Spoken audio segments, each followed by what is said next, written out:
Hey guys, Urban Combat Survivor here.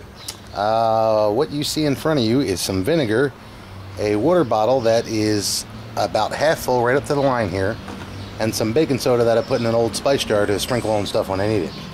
Also, you see some toilet paper. What I'm going to do with this is I'm going to do an experiment. I did some research about fire extinguishers, and a fire extinguisher cost about 50 bucks. So what I did was I started looking for homemade fire extinguishers, and what I came up with was a very simple formula to make a fire extinguisher. However, the formula that I came across, they usually use a mayonnaise jar or they use a soda bottle and they poke a pinhole through it. And I was thinking, you know, if there's a long-term collapse, then putting pinholes in all your bottles might not be a good idea, because you might need those bottles. So I was thinking, can I make a reusable one? I was going to put some kind of funky valve, and then I realized just use a pop-top water bottle, a squirt bottle. So I haven't tried this yet, so you get to experiment right along with me. I'll leave the cap off. And here's what you do.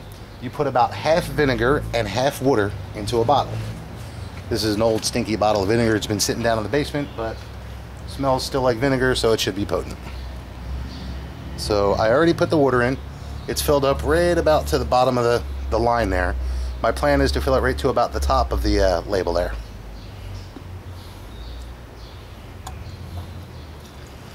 Now, the vinegar and water solution is going to react, theoretically, with the baking soda and cause pressurization.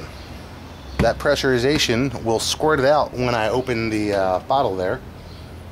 The reason we have the toilet paper is the stuff I saw all used things like tin foil or that kind of thing to put it in to the bottle, to put the baking soda in the bottle so it doesn't react until you're ready for it to. So what I'm going to do is I'm going to dry off any vinegar that may be right here at the top, and I figured I'll use toilet paper because toilet paper is made to disintegrate in liquid so it doesn't foul up septic systems. So I'm going to see if I can make a little pocket with the toilet paper that I can put my baking soda into without it reacting to the vinegar and water solution. So that's just regular baking soda that's in that bottle there. So, now the idea here is that you don't want the baking soda to hit the solution in there until you're ready for it to. So now that I've got it popped in there, I'm hoping that the toilet paper is going to disintegrate so it doesn't foul anything up. I can see the reaction happening already. And now shake it up. Hopefully that will disintegrate. Whoa, there it went. And now quickly I'm going to see if it'll put out a fire I've built. So it's got a lot of pressure. Well, it's also supposed to do some kind of, well, the pressure released pretty quickly, but it's also supposed to have some kind of carbon dioxide reaction and sucks the oxygen out of the fire. Well, not as effective as I'd hoped it would be. I think maybe I put too much baking soda in the solution there because the pressure was too much. But this is a little homemade solution that I'm hoping, if there are no fire services, I can keep old bottles of this water about a little bit less than half full.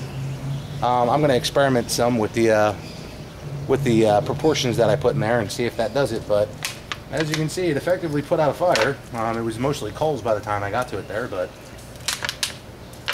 and the toilet paper also effectively clogged up the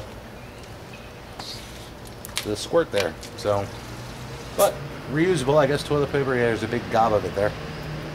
So, but okay, didn't work as perfectly as planned, but the carbon dioxide is supposed to put out the fire. So there you have it, a partially successful experiment. Urban Combat Survivor, signing off.